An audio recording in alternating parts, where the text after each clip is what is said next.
আসসালামু আলাইকুম ভিউয়ার্স, সবাই কেমন আছেন? আজকে হচ্ছে আমি শিমের বিচি এবং লাউ শাক একসাথে রান্না করে দেখাবো, মানে ভাজি করব। শিমের বিচি এবং লাউ শাক দিয়ে ভাজি করব। এটা ভালোভাবে ধুয়ে নিব, ধুয়ে তারপর হচ্ছে আমি ভাপে দিব। ভাপে হচ্ছে 6-7 মিনিট ভাপে দিব, কোনো পানি দেওয়া লাগবে না। ধুয়ে জাস্ট ভাপে বসিয়ে দিব, ঢেকে বসিয়ে দিলেই কিন্তু হয়ে যাবে। 5-7 মিনিট লাগবে। পানিটা শুকিয়ে গেলে তারপর বাকি অংশ দেখাচ্ছি। আমি এটা 6-7 মিনিট আগেই ভাপে বসিয়ে দিয়েছিলাম। তো এটা কিন্তু পানিটা প্রায় শুকিয়ে এসেছে। আর এটা যখন ভাপে দিয়েছি তখন কিন্তু আমি পরিমাণ মতো লবণ দিয়ে দিয়েছিলাম। এবার পানিটা শুকিয়ে নিব, তারপর বাকি অংশ রান্নাটুকু দেখাবো। এবার চুলাতে একটা কড়াই নিয়ে নিয়েছি, পরিমাণ মতো তেল দিয়ে দিব। তেলটা একটু বেশি পরিমাণে দিতে হবে।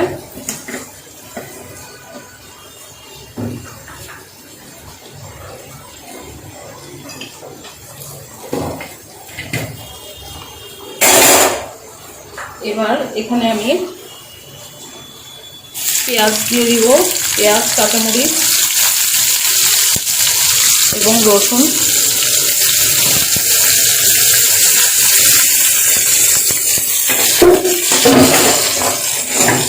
পেঁয়াজ, রসুন, কাঁচামরিচ এগুলো কিন্তু বেশি দিতে হবে। শাকের তেল এবং এই পেঁয়াজ, রসুন, কাঁচামরিচ এগুলো বেশি দিলেই ভালো লাগে।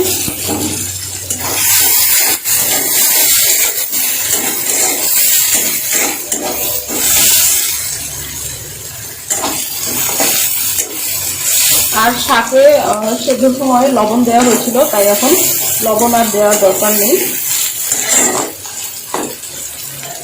এটা আমি বেশি লাল লাল করবো না, এই অবস্থাতেই শাকটাও এটার সাথেই ভেজে নেব।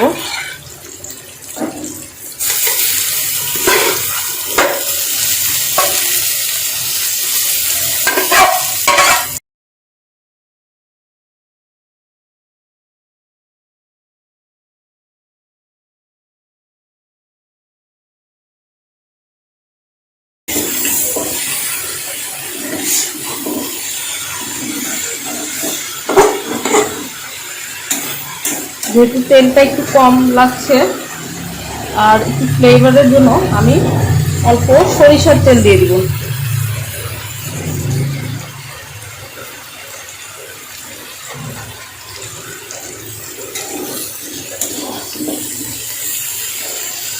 আর এই বিচিগুলো দেওয়াতে শাকটার টেস্ট কিন্তু অনেক চেঞ্জ হয়ে যায়। আপনারা ট্রাই করে দেখবেন, যেহেতু এখন এই বিচিগুলো পাওয়া যায়।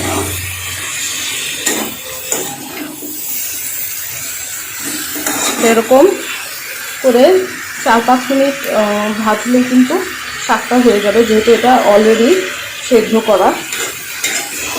আর আপনারা টেস্ট করে দেখবেন, যদি লবণ প্রয়োজন হয় দিতে পারেন।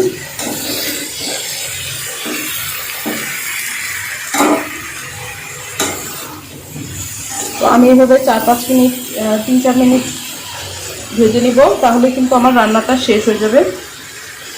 তো আমার আজকের রান্নাটা এই পর্যন্ত। ভালো লাগলে সবাই ভিডিওটি শেয়ার করবেন। আর খুবই ইজি এবং খুব টেস্টি, সবাই অবশ্যই ট্রাই করে দেখতে পারেন। সবাই ভালো থাকবেন। আল্লাহ হাফেজ। আসসালামু আলাইকুম।